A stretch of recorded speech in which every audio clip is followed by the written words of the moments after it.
부르심에 합당하게 세 번째 시간이죠.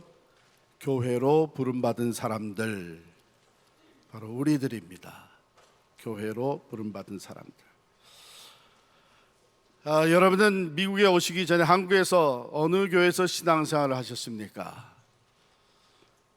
어쩌면은 미국에 오셔서 교회를 처음 나오기 시작하신 분들도 계실 거예요. 저는 어렸을 때부터, 태어날 때부터 교회를 다녔는데 서울에 있는, 지금은 동부 이천동에 있습니다, 충신교회에서 쭉 자랐고, 제가 그 교회 어렸을 때 자랄 때도 그 교회가 후암동에 있었어요. 후암시장 안으로 쭉 들어가 가지고 옛날 그 국방부 뒤에 교회가 있었습니다. 교회에 대한 좋은 기억이 참 많습니다. 주일마다 이 어렸을 때에 그 암송 요절이라고 있어요. 성경 암송 구절을 다 나눠주면 그러니까 열심히 외우잖아요. 그럼 한 달에 한 번씩 다 외운 사람들 선물 줬는데 연필 공책 선물 받는 그 기쁨이 여러분 얼마나 컸는지 모릅니다. 여름 성경학교, 중고등부 수양회, 또 성경 암송대회, 성경 퀴즈대회. 참 이렇게 돌이켜보면 코홀릭의 그 어린 우리들을 열심히 헌신적으로 가르친 주일학교 선생님들 생각이 많이 납니다. 뭘 배웠는지 정확하게 잘 몰라요. 그냥 재미있고 즐겁고, 그래서 시간만 남은 교회 가서 살았던 것 같습니다. 때로는 같이 밥 먹고 선물 받고. 지금 이렇게 돌이켜보면 그 과정 속에 나도 모르게 제 안에 이제 신앙이 이렇게 형성되어 간 거죠. 그리고 교회 봉사하는 거, 섬기는 거, 이런 것이 이렇게 자연스럽게 몸에 배기 시작을 했고, 중학교 때 임원 생활 뭐 이런 거 하면서 그 리더십의 훈련이 이루어져 왔다는 것을 깨닫게 됩니다. 그래서 이 교회에서 어린 시절 자랐다고 하는 것이 시간이 지날수록 너무나 큰 축복이고 은혜인 것을 고백하게 됩니다. 1973년 미국에 와서 처음 나간 교회, 그러니까 미국에서의 제 홈철치라고 할 수 있는 교회는 시카고 연합장로교회입니다. 17살에 시작된 미국 이민 생활이 교회 생활과 함께 시작됐다는 것이 지나보니까 큰 축복이에요. 새삼 감사하게 됩니다. 미국 교회를 빌려서 예배를 드리면서 교회가 성장해 갔는데, 자체 건물을 구입하게 되고 한때는 시카고에서 가장 큰 교회로 성장했었습니다. 미국에 오자마자 주일학교 교사가 이제는 제가 되었고, 성가대원, 그리고 청년부 임원, 그러다가 대학을 졸업하고 직장 생활을 시작했는데, 목사님이 우리 아이들이, 중고등부 아이들이 이제 영어권이 자꾸 늘어나니까 영어를 좀 한다고 유스 그룹을 맡겨주셨어요. 그땐 전도사들이 별로 없었습니다. 그래서 회사 다니면서 유스 그룹 전도사 역할을 했죠. 뭐 가지고 했겠습니까? 어렸을 때 주워 들었던 거 그냥 다 기억을 되살려가면서 아이들 예배를 인도하고 설교도 하고 수양회도 데리고 가고, 그러다가 신학교 가게 된 거죠. 그래서 목사가 되고, 목회 횟수가 더해 갈수록 참 내가 교회를 중심으로 성장했다고 하는 것, 이민 생활이 교회 중심으로 이어져 왔다는 것이 하나님의 큰 은혜와 축복이고, 그래서 더더욱 부모님께 감사를 하지 않을 수가 없습니다. 제가 한국에서 다닌 교회나 미국에서 다닌 교회나 완전한 교회는 아니에요. 나름대로 다 갈등과 문제와 아픔이 있었습니다. 그런데 돌아보니까 그것 또한 신앙의 성숙을 이루어가는 데에 도움이 됐었던 일들입니다. 그것이 훈련이 되었고 단련하는 과정이 되었습니다. 그래서 신앙생활, 내가 만약에 교회를 떠나 있었다면 나는 오늘의 내가 될 수 없었다 하는 것을 철저하게 저는 고백할 수가 있습니다. 아마 여러분들도 마찬가지입니다. 눈에 보이는 이 지역 교회들이 완전하지 않지만 저는 교회를 사랑합니다. 무척 사랑합니다. 교회를 떠나서는 살 수 없다는 고백을 언제든지 할 수가 있습니다. 아마 여러분들도 그럴 거예요.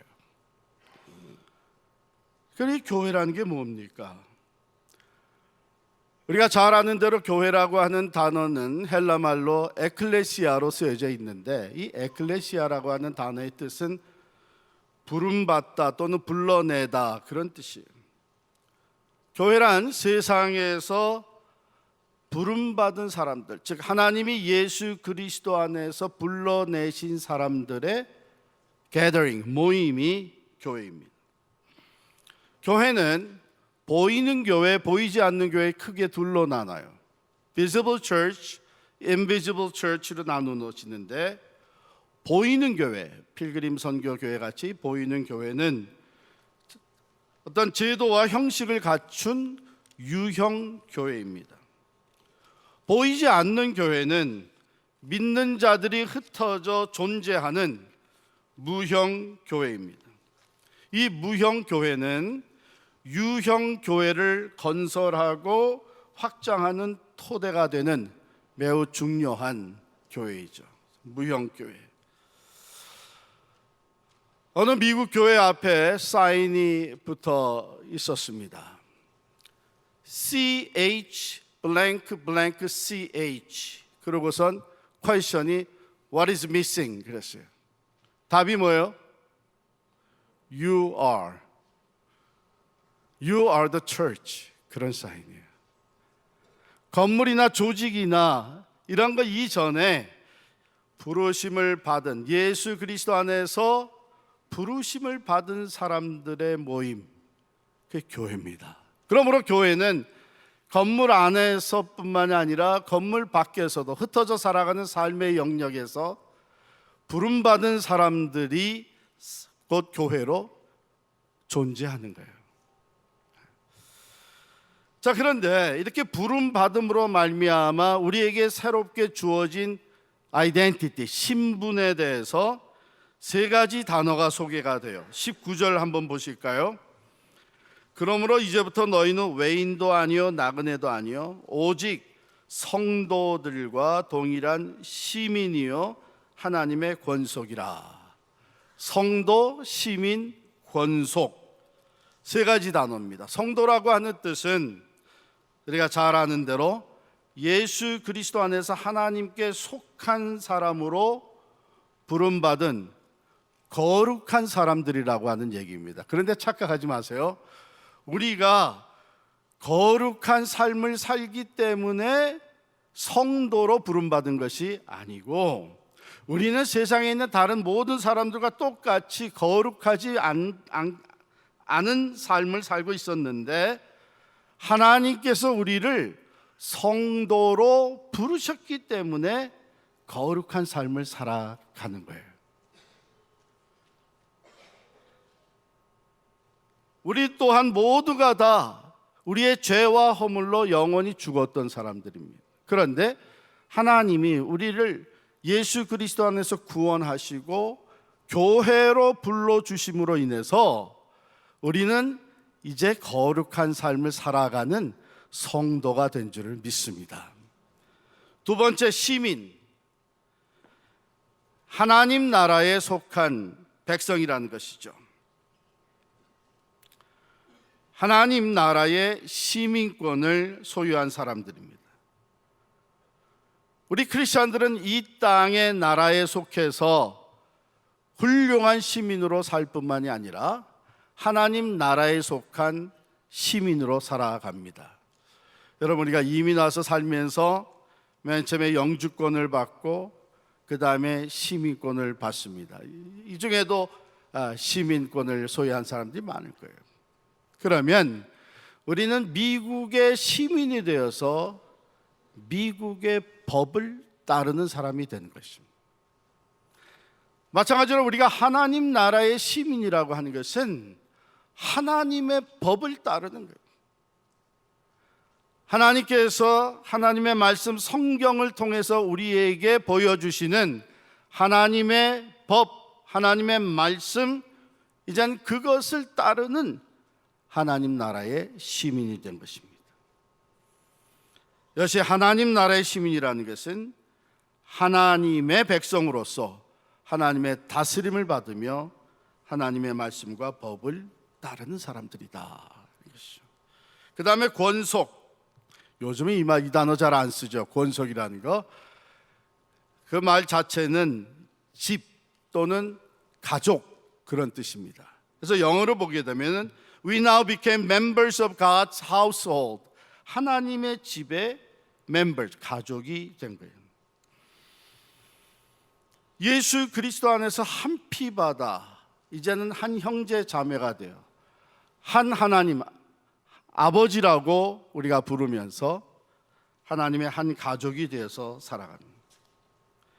이게 부름받아서 우리에게 주어진 새로운 신분이에요. 이게 얼마나 큰 축복인지 모릅니다.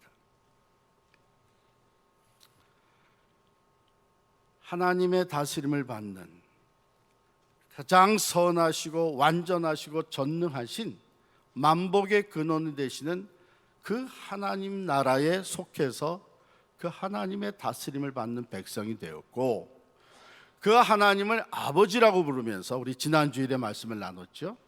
그 하나님의 사랑을 받는 자녀가 되었어요. 한 가족이 되었어요. 그리고 이 세상에서 구별되어서 거룩한 하나님의 백성으로 살아가는 사람들이 되었습니다.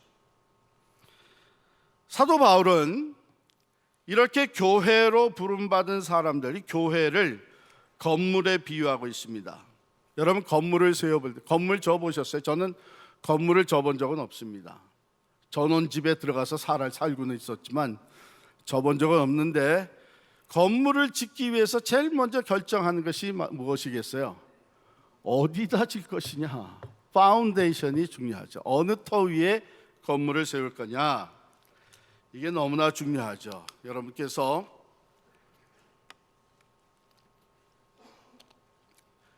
싱크홀이라고 하는 것을 아실 거예요. 싱크홀. 한동안 한국에서는 이 싱크홀을 영어 단어 그대로 사용을 했었는데 몇 년 전부터는 이것을 한국어로 해서 사용을 하는데 뭐라고 사용하냐면은 땅꺼짐이라고 사용을 합니다. 땅꺼짐. 갑자기 땅이 꺼지는 거예요. 그래서 제가 그 사진들을 몇 개 이제 들춰봤는데 인터넷에 들어가서 지금부터 한 10년 전에 말이죠. 과테말라에서 엄청난 싱크홀이 이렇게 발생을 했는데 그 지름이 둥그렇게 땅이 꺼져버린 거예요. 그 지름이 20m 그러니까 한 65피트가 돼요. 그리고 그 깊이가 30m 한 100피트가 갑자기 꺼져버린 거예요. 그 위에 뭐가 있었냐면 3층짜리 공장 건물이 있었는데 그 공장을 삼켜버렸어요. 그러니 파운데이션이 얼마나 중요해요. 그 위에 뭘로 지었든지 아무리 비싼 자료를 사용해서도 아무 의미가 없어요. 기초가 내려앉아 버린 것이죠. 자, 이와 마찬가지로 교회가 세워지는데 가장 중요한 것이 그 파운데이션인데, 오늘 본문엔 뭐라고 얘기하나 하면 사도들과 선지자들의 터 위에 세워진다 이렇게 말씀해요. 이것은 우리가 잘 이해해야 되는데 사도들과 선지자들이 터가 된다는 얘기는 아니에요. 사도들과 선지자들이 닦아놓은 또 그들이 놓은 그 터 그 위에 교회가 세워진다. 그럼 그 터는 뭐예요? 고린도전서 3장 11절에 보면 바울이 이렇게 얘기해요. 이 닦아둔 것 외에 능히 다른 터를 닦아둘 자가 없으니 이 터는 곧 예수 그리스도라. 예수 그리스도가 교회의 파운데이션이 됩니다. 예수 그리스도가 파운데이션이 된다는 것은 바로 예수 그리스도를 바로 믿고 고백하는 그 믿음, 신앙이 기초가 된다는 것입니다. 베드로의 그 위대한 신앙, 주는 그리스도시요 살아계신 하나님의 아들이시니이다. 예수님께서 그 고백을 들으시고 내가 이 반석 위에 내 교회를 세우리니 음부의 권세가 이기지 못하리라고 선포하셨어요. 그 반석과 같은 신앙의 고백, 즉 예수 그리스도가 우리의 구세주가 되시고 살아계신 하나님의 아들이라고 하는 것을 고백하는 그 믿음의 고백 위에 교회가 세워집니다. 그러므로 진정한 교회는 바로 그런 신앙 고백을 하는 사람들의 모임이에요. 그래서 여러분들이 혹시 타주로 이사 가신든지 또는 한국으로 귀국을 하시든지 영주 귀국을 하시든지, 그래서 새로운 데서 교회를 찾을 때에 가장 먼저 살펴봐야 되는 것이 이 교회의 신앙 고백이 무엇인가? The statement of faith. 그 statement faith 중에서도 예수 그리스도를 누구라고 고백하고 있느냐? 왜? 그게 바로 됐어야 건강한 교회입니다. 아무리 건물이 좋고 시설이 화려하고 프로그램이 다양하고, 여러분 그것도 다 필요하죠. 도움이 됩니다마는 그런 것만 보고가게 되면, 만약에 그 파운데이션이 신앙 고백이, 기본 신앙 고백이 잘못되어 있다면 언젠가는 싱크홀이 되는 거예요. 땅이 꺼지고 맙니다. 그러므로 교회는 예수 그리스도를 구주로 믿고 살아계신 하나님의 아들로 고백하는 사람들, 그 고백 위에 세워집니다. 그리고 예수께서 친히 모퉁이들이 되셨다 그랬어요. 모퉁이 돌이란 잘 다듬어진 이 사각형 모양의 큰 돌로서 건물 토대에 모서리에 붙여지면서 벽과 벽이, 건물과 건물이 연결되어지는데 아주 기묘한 돌이죠. 즉 모든 교회가 예수 그리스도를 중심으로 다 연결되어진 하나의 교회라고 하는 것입니다. 그러면 교회가 존재하는 목적이 뭐냐? 교회는 왜 존재하느냐? 우리 22절 다 같이 읽겠습니다. 너희도 성령 안에서 하나님이 거하실 처소가 되기 위하여 그리스도 예수 안에서 함께 지어져 가느니라. 목적이 뭐예요? 하나님이 거하실 처소, 하나님이 거하실 처소가 되기 위하여 지어져 간다, 이렇게 말씀합니다. 자, 하나님께서 우리에게 놀라운 특권과 축복을 주셨는데, 우리가 하나님이 불러내서 구별시켜 주신 성도가 되었고, 우리는 이제 거룩한 삶을 살아갈 수 있는 성도로 부름을 받았고요, 하나님 나라에 속한 시민이 되는 특권과 축복을 누립니다. 또 하나님 아버지의 자녀로서 한 가족으로 왕의 왕이 되신 하나님의 다스림을 받을 뿐만 아니라 사랑의 공동체를 이루면서 하나님을 아버지로 모시고 살아갑니다. 자, 이런 특권과 축복과 함께 우리에게 주어진 사명이 있어요. 하나님이 거하시는 처소로서 우리가 감당해야 되는 사명, 즉 부르심의, 교회로 부르심에 합당한 삶이 뭐냐? 그 첫 번째가 예배입니다.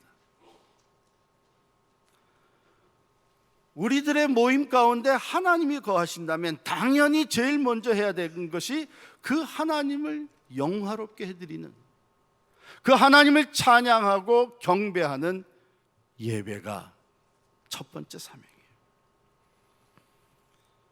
이사야 43장 21절에 보면 이 백성은 내가 나를 위하여 지었나니 나의 찬송을 부르게 하려 함이라. 예배가 중요합니다. 교회로 부르심을 받은 사람들은 어디 가나 먼저 예배하는 삶을, 예배를 중심으로 살아가는 거예요. 그래서 여러분들이 비즈니스 때문에 또는 베케이션 때문에 주의를 끼고 여행을 할 때가 있어요. 그러면 이제 스케줄을 딱 짜잖아요. 타임 스케줄을 짭니다. 언제 어디 가고 거 가서 뭐 하고. 그럴 때에 제일 먼저, 즉 교회로 부르심을 받은 우리들이 해야 되는 첫 번째는 주일날 내가 어디 가서 예배 드릴 거냐. 지금 미국을 방문하시는 분이 오늘 여기 와서 예배를 드립니다. 이게 성도의 삶이에요. 하나님이 거하시는 처소가 된 교회로 부름받은 사람들의 삶의 첫 번째, 어디로 이사를 간다. 거기에 어느 마켓이 있고 어떤 맛집이 있고 거기 가면은 이거 보기 전에 내가 그곳에 가서 예배 드릴 장소가 어디냐, 교회가 어디 있냐, 어떤 교회에 가서 예배, 이거 먼저 찾아야 돼요. 아이들이 대학으로 지나갑니다. 마찬가지예요. 이제 캠퍼스로 가서 주일날 어디 가서 예배를 드릴 거냐. 이것이 교회로 부름받은 성도들, 하나님의 사람들의 첫 번째 사명이에요. 두 번째는 교육. 자, 하나님을 모시고 사는, 하나님이 거하시는 성전이 된 우리들이 첫 번째 그 하나님을 영화롭게 해드리고 찬양하는 예배가 있어야 하고, 두 번째는 그 하나님을 닮아가야 됩니다. 닮아가야. 우리 교회에서 이루어지는 모든 교육의 궁극적인 목적은 하나님을 닮아가는 거예요. 근데 하나님이 어떤 분이십니까? 하나님이 그 아들 예수 그리스도 성자 하나님이 육신을 입고 이 땅에 오셔서 하나님이 어떤 분이신가를 보여주셨어요. 그러므로 교회에서 이루어지는 모든 교육과 훈련의 초점은 예수 닮기예요. 예수의 인격을 닮아가는 겁니다. 그것이 우리가 하나님을 닮아가는 삶이 됩니다. 그리스도의 인격에서 자라가고, 그래서 하나님의 가족과 성도로서 세상과 구별된 삶을 살아가고 거룩한 하나님의 백성으로 하나님을 닮아가는, 이것이 두 번째 사명이에요. 세 번째는 선교입니다. 선교. 즉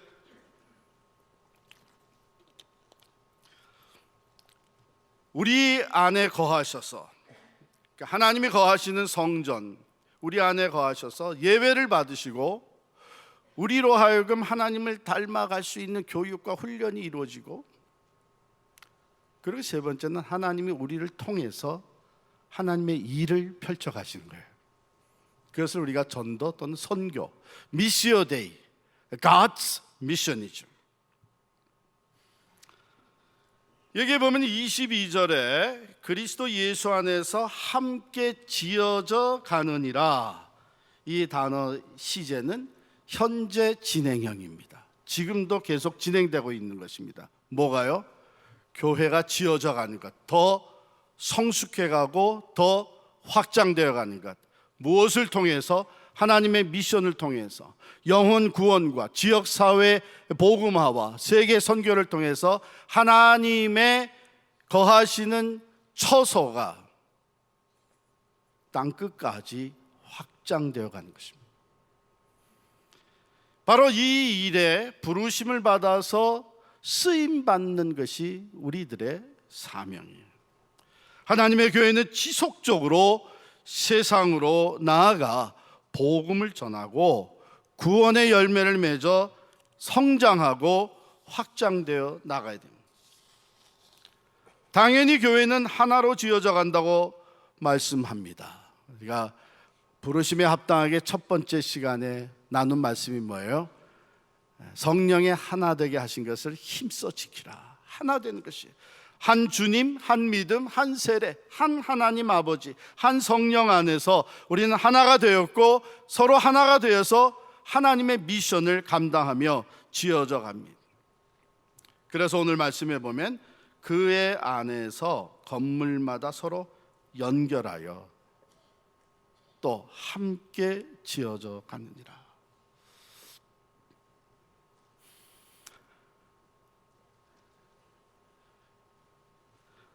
오래 전에 제가 들은 예화입니다. 여러분에게도 말씀을 드렸는데 어린이 여름 성경학교 BBS에서 선생님이 말씀을 아이들에게 가르치는데 그날 주제가 교회였어요. 막 시작했는데 한 아이가, 남자아이가 들어오는데 보니까 한쪽 팔이 없어요. 그러니까 선생님의 마음에 즉시 염려가 생긴 거죠. 아이고, 다른 아이들이 쟤를 놀리지 말아야 될 텐데, 상처 입는 일이 생기지 말아야 돼. 제가 따돌림 받지 말아야 될 텐데. 이제 이런 마음을 가지고 계속 가르쳤어요. 그러고서는 그 마지막에 가서 교회라고 하는 것을 다 가르치고 마지막에 가서 아이들한테 자, 이제 우리 교회를 만들어 봅시다. 여러분, 두 팔을 다 이렇게 올리세요. 아차. 선생님이 걱정했던 일이 선생님 자신이 그 일을 하고 만 거예요. 그 팔 하나밖에 없는 아이는 어떡하나. 그래서 그쪽을 바라봤더니 그 앞에 앉아 있었던 여자아이가 그 팔 하나가 없는 남자에게 너는 그쪽 팔을 올려, 나는 이쪽 팔을 올려서 우리 같이 교회를 만들자.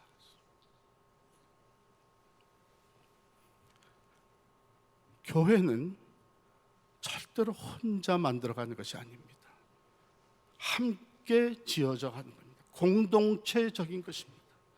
여러분, 언제 어느 순간이라도 말이죠, 나는 혼자 신앙생활 한다, 나는 그냥 혼자 교회 왔다 갔다 하면 된다, 매우 위험한 생각입니다.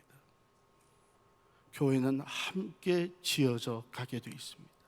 불완전한 사람들이, 부족한 사람들이 모여서 함께 성령 안에서 지어져 가는 것이 예수 그리스도의 교회입니다. 자, 우리 교회를 한번 함께 만들어 봅시다. 옆에 사람과 같이 한 팔씩 올려가지고 다 같이 교회를 함께 만들어 보세요. 자, 빠짐없이 다, 혼자서는 안 된다 그랬죠? 한 팔씩 올려서 다 교회를, 여러분 보지 못해서 그렇지 이 위에서 보니까 얼마나 아름다운지 몰라요. 할렐루야. 하나님께서 우리가 함께 교회를 세워가는 것을 볼 때에 우리 가운데 거하시는 하나님이 매우 기뻐하실 줄 믿습니다. 우리는 교회로 부르심을 받아서 이 땅에서 살아갑니다. 눈에 보이는 유형 교회를 중심으로 모이고 또 흩어집니다. 교회로 모일 뿐만 아니라 흩어져 교회로 살아갑니다. 오늘 예배가 마치게 되면 여러분들이 세상으로 나아갑니다. We are church gathered here, and now we become church scattered. 성도로 모이고 흩어져 성도로 살아가는, 하나님 나라의 시민으로서 같이 모이고 또한 흩어져 하나님의 시민답게, 하나님 나라의 시민답게 살아갑니다. 한 하나님의 가족으로 모이고 흩어져서도 그 하나님의 가족으로 살아갑니다. 예수 그리스도께서 핏값 주고 사신 교회로 모이고 흩어져 교회로 살아가는 것입니다. 이것이 바로 교회로 부름받은 사람들의 합당한 삶이 되는 것입니다. 기도하겠습니다.